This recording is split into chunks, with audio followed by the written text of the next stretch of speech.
آپ نے پوچھا آپ کی اونٹ کہاں ہیں؟ انہوں نے کہا یہ اللہ کے نام پر میں چھوڑ کر آیا ہوں، باہر ہوگی سواری، وہ کہاں جائے گی؟ اللہ کے رسول صلی اللہ علیہ وسلم نے فرمایا اعقلها وتوکل علی اللہ، جاؤ پہلے اونٹ کو باندھو پھر اللہ تبارک و تعالیٰ پر بھروسہ کرو۔ تو گویا اسباب کو اختیار کیے بغیر اللہ پر بھروسہ کرنے کا دعویٰ کرنا یہ غلط ہے۔ اللہ کے رسول صلی اللہ علیہ وسلم نے براق کو باندھ کر رکھا، ہمیں بھی جو ہے پہلے اسباب کو اختیار کرنا ہوگا پھر اللہ تبارک و تعالیٰ پر بھروسہ کرنا ہوگا۔ اس معراج کے موقع پر ہم دیکھتے ہیں کہ اللہ کے رسول صلی اللہ علیہ وسلم وہاں پر ہیں اور سارے کے سارے انبیاء کرام بھی وہاں پر موجود ہیں۔ نماز پڑھنے کا وقت ہے، نماز پڑھنا ہے، ایسے موقع پر کوئی نبی آگے بڑھ کر امامت کے درجے کو حاصل نہیں کرنا چاہتا ہے۔ آدم علیہ السلام آگے بڑھ کر امامت نہیں کرنا چاہ رہے ہیں، ابراہیم علیہ السلام آگے بڑھ کر امامت کرنا نہیں چاہ رہے ہیں۔ جتنے انبیاء کرام وہاں پر ہیں سارے کے سارے انبیاء کرام کھڑے ہوئے ہیں اور خود اللہ کے رسول صلی اللہ علیہ وسلم بھی آگے بڑھ کر امامت کے لیے نہیں آگے بڑھتے ہیں بلکہ وہ بھی رک جاتے ہیں۔ تو گویا یہ سارے کے سارے انبیاء کرام کو رک جانا، اپنے آپ کو آگے نہیں بڑھانا، اس بات کی علامت ہے کہ ہمیں عہدوں کی طلب میں آگے نہیں بڑھنا چاہیے، عہدوں کی چاہت میں ہمیں آگے نہیں بڑھنا چاہیے۔ عہدہ اگر پیش کیا جائے تو عہدہ لے لیں گے، اور اگر عہدہ نہیں پیش کیا جاتا ہے تو ہمیں آگے بڑھ کر عہدے کا مطالبہ نہیں کرنا چاہیے۔ اور اسی عہدے کے تعلق سے پیارے نبی صلی اللہ علیہ وسلم کا فرمان ہے کہ عہدہ بہت بڑی امانت ہے، عہدہ بہت بڑی ذمہ داری ہے، اگر یہ تم کو حوالے کر دی جاتی ہے تو اللہ تبارک و تعالیٰ کی جانب سے بھرپور مدد ملتی ہے، اور اگر اس عہدے کو مانگ کر لیا جائے، اس عہدے کو طلب کر کے لیا جائے تو پھر اللہ تبارک و تعالیٰ کی جانب سے کسی قسم کی مدد نہیں ملتی ہے۔ تو گویا آگے بڑھ کر کسی چیز کا مطالبہ کرنا، اپنے آپ کو صدر بنانے کی کوشش کرنا، اپنے آپ کو ذمہ دار بنانے کی کوشش کرنا، اپنے آپ کو بڑا بنانے کی کوشش کرنا، یہ درست بات نہیں ہے، اس لیے کہ وہاں پر اللہ کے رسول صلی اللہ علیہ وسلم بھی خود آگے نہیں بڑھتے ہیں اور دوسرے انبیاء کرام بھی آگے نہیں بڑھتے ہیں، اس سے ہم پتہ چلتا ہے۔ اور پھر اس کے بعد اس معراج کے موقع پر ہم دیکھتے ہیں کہ اللہ کے رسول صلی اللہ علیہ وسلم کو آسمان کی طرف لے کر جایا جا رہا ہے۔ سب سے پہلے آسمان پر پہنچتے ہیں تو وہاں پر ہم نے دیکھا کہ اللہ کے رسول صلی اللہ علیہ وسلم کو باہر کھڑا کیا گیا ہے۔ حضرت جبرائیل علیہ السلام دروازہ کھٹکھٹا رہے ہیں، اندر سے آواز آ رہی کہ کون ہے؟ حضرت جبرائیل علیہ السلام کہتے ہیں کہ جبرائیل ہوں۔ اندر سے سوال کیا جاتا ہے آپ کے ساتھ کون ہیں؟ جواب دیتے ہیں کہ میرے ساتھ محمد ہیں۔ سوال ہوتا ہے کیا ان کو آپ کے ساتھ لانے کا حکم دیا گیا ہے؟ کہا جاتا ہے کہ ہاں میرے ساتھ لانے کا حکم دیا گیا ہے۔ کیا پتہ چلتا ہے؟ پتہ چل رہا ہے کیا آپ جب بھی کسی اور کے مقام پر جائیں گے تو پرمیشن لے کر اندر جانا پڑے گا، اجازت لے کر اندر جانا پڑے گا۔ اگر پرمیشن ملتی ہے تو پھر ہم داخل ہوں گے، اور اگر پرمیشن نہیں ملتی ہے تو واپس لوٹ کر آ جائیں گے۔ اس سلسلے میں اللہ کے رسول صلی اللہ علیہ وسلم کی سنت ہمیں رہنمائی فرماتی ہے۔ کیا کہتے ہیں؟ اللہ کے رسول صلی اللہ علیہ وسلم نے فرمایا جب کبھی تم کسی سے ملاقات کرنے جاتے ہو تو سلام کرنا ہوگا، 3 مرتبہ سلام کریں گے۔ اگر جواب ملتا ہے اور پرمیشن ملتی ہے، اجازت ملتی ہے، پھر اندر داخل ہوں گے، اور اگر اجازت نہیں ملتی ہے تو واپس لوٹ کر آ جائیں گے۔ تو گویا معراج کے موقع پر ہمیں سکھایا جا رہا ہے آپ کسی بھی مقام پر جائیں گے تو پرمیشن لے کر جائیں گے، اگر پرمیشن نہ ملے تو پھر سیدھے واپس لوٹ کر آئیں گے۔ پھر اللہ کے رسول صلی اللہ علیہ وسلم اندر داخل ہوتے ہیں، حضرت آدم علیہ السلام استقبال کر رہے ہیں، حضرت آدم علیہ السلام استقبال کر رہے ہیں۔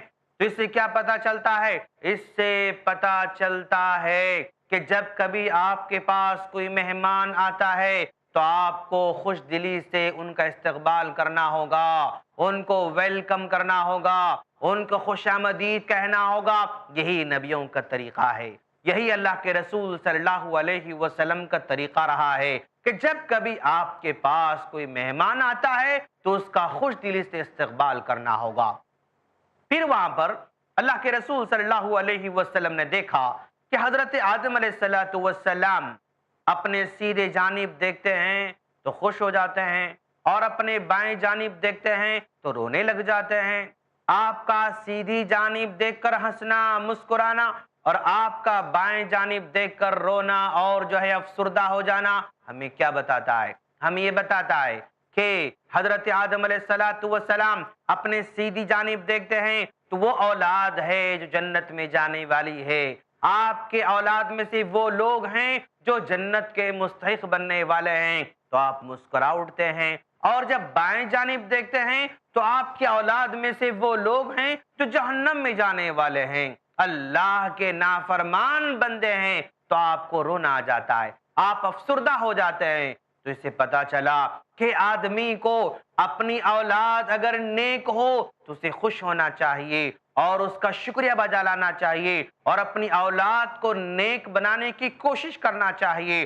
اور اگر ہماری اولاد اللہ کے بتائے ہوئے طریقے کو چھوڑ دیتی ہے، ہمیں افسوس ہونا چاہیے، ہمیں افسردہ ہونا چاہیے، ان کے حق میں دعا کرتے رہنا چاہیے، ان کو سیدھے راستے پر لانے کی کوشش کرتے رہنا چاہیے۔ یہ ہر باپ کی ذمہ داری ہے، اپنی اولاد کی فکر کرے، اپنی اولاد کے بارے میں سوچے کہ میری اولاد کس راستے پر جا رہی ہے، میری اولاد صحیح راستے پر جا رہی ہے، میری اولاد غلط راستے پر جا رہی ہے، اس کی فکر ہر باپ کو کرنا ہوگا۔ یہ سبق ہمیں حضرت آدم علیہ السلام کے اس واقعے سے ہمیں ملتا ہے، جس میں آپ نے سیدھی جانب دیکھا تو مسکرایا اور بائیں جانب دیکھا تو آپ افسردہ ہو گئے۔ اور پھر اس کے بعد اللہ کے رسول صلی اللہ علیہ وسلم کو جنت کی سیر کرائی جاتی ہے، جہنم کی سیر کرائی جاتی ہے۔ واپس لوٹتے ہوئے اللہ تبارک و تعالی اللہ کے رسول صلی اللہ علیہ وسلم پر 50 وقت کی نماز کو فرض قرار دیتا ہے۔ اللہ کے رسول صلی اللہ علیہ وسلم کی امت پر 50 وقت کی نماز کو فرض قرار دیا گیا۔ واپس لوٹ کر آ رہے ہیں، درمیان میں حضرت موسیٰ علیہ السلام سے ملاقات ہو جاتی ہے۔ تو حضرت موسیٰ علیہ السلام نے پوچھا کہ اللہ تبارک و تعالیٰ نے آپ کو، آپ کی امت کو کیا تحفہ دیا ہے؟ تو اللہ کے رسول صلی اللہ علیہ وسلم نے کہا کہ اللہ تبارک و تعالیٰ نے مجھ پر اور میری امت پر 50 وقت کی نماز کو فرض قرار دیا ہے۔ حضرت موسیٰ علیہ السلام نے سنا تو اچھمبے میں رہ گئے اور جو ہے تعجب میں پڑ گئے۔ کہا میری امت تو 2 وقت کی نماز نہیں پڑھ سکتی تھی، آپ کی امت 50 وقت کی نماز کہاں سے پڑھ پائے گی؟ جائیے اللہ تبارک و تعالیٰ کے پاس جا کر نمازوں کو مختصر کر کے واپس آئیے۔ اللہ کے رسول صلی اللہ علیہ وسلم اللہ تبارک و تعالیٰ کے پاس گئے اور نماز کو کم کرنے کی درخواست کی۔ اللہ تبارک و تعالیٰ نے 5 وقت کی نماز کو کم کر دیا، یعنی 50 سے 45 پر آ گئے۔ اور واپس آتے ہوئے حضرت موسیٰ علیہ السلام نے پوچھا کتنے رکعتیں، کتنے وقت کی نماز فرض کر دی گئی ہے؟ آپ نے کہا 45 وقت کی نماز فرض کر دی گئی ہے۔ آپ نے پھر کہا جاؤ جا کر واپس اللہ تبارک و تعالیٰ سے درخواست کرو کہ نماز کو کم کر دیا جائے، اس لیے کہ آپ کی امت اتنے وقت کی نماز نہیں پڑھ پائے گی، اتنے ٹائم کی نماز ادا نہیں کر پائے گی۔ اللہ کے رسول صلی اللہ علیہ وسلم واپس لوٹ کر پھر اللہ کے پاس جاتے ہیں۔ اللہ اکبر، اللہ اکبر۔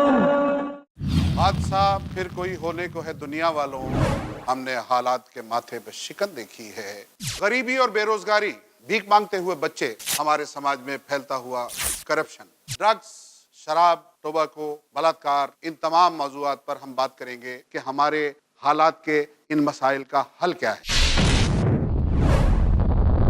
حالات آج کے سلگتے مسائل پر اٹھائیں گے آواز، بڑے دانشوروں کے ساتھ ہر اتوار رات 9 بجے صرف i+ ٹی وی پر، بہتر زندگی کے لیے۔